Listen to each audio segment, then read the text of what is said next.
கமல்ஹாசன் அவர்களோட ரசிகர்கள் சற்று ஏமாற்றத்தில் இருக்காங்க. ஏன்னா இந்தியன் 2 திரைப்படத்தோட பிரம்மாண்டமான இசை வெளியீட்டு விழா சன் டிவியில் ஒளிபரப்பு ஆகுமா ஆகாதா அப்படிங்கிற கேள்வி எழுந்திருக்கு. இதை பற்றி டீட்டெயிலாக தான் பேச போகிறோம். அதாவது இந்தியன் 2 திரைப்படத்தோட பிரம்மாண்டமான இசை வெளியீட்டு விழா போன வாரம் நடந்தது.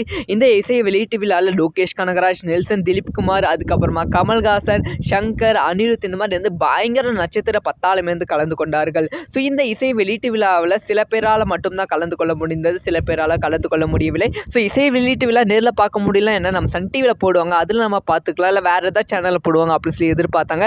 ஆனால் இது வரைக்கும் இந்தியன் 2 திரைப்படத்தோட ஆடியோ லான்ச்சோட ப்ரொமோ ரிலீஸ் பண்ணாமல் இருக்காங்க. ஸோ படத்தோட ப்ரொமோ ரிலீஸ் பண்ணால் தான் ஆடியோ லான்ச் டிவியில் டெலிகாஸ்ட் பண்ணுவாங்க. ஆனால் இது வரைக்குமே ரிலீஸ் பண்ணாமல் இருப்பதால் இப்போ சன் டிவியில் இல்லை வேறு ஏதாவது சேனலில் இந்த திரைப்படம் டெலிகாஸ்ட் ஆகுமா, இந்த திரைப்படத்தோட இசை வெளியீட்டு விழா டெலிகாஸ்ட் ஆகுமா அப்படிங்கிற கேள்வி எழுந்திருக்கு. ஸோ இதை பற்றி நீங்கள் என்ன நினைக்கிறீங்க? யாரெல்லாம் இந்தியன் 2 ஆடியோ லான்ச்சை டிவியில் பார்க்க வெயிட் பண்ணுறீங்க அப்படிங்கிற விஷயத்த மறக்காமல் கமெண்ட் பண்ணுங்கள்.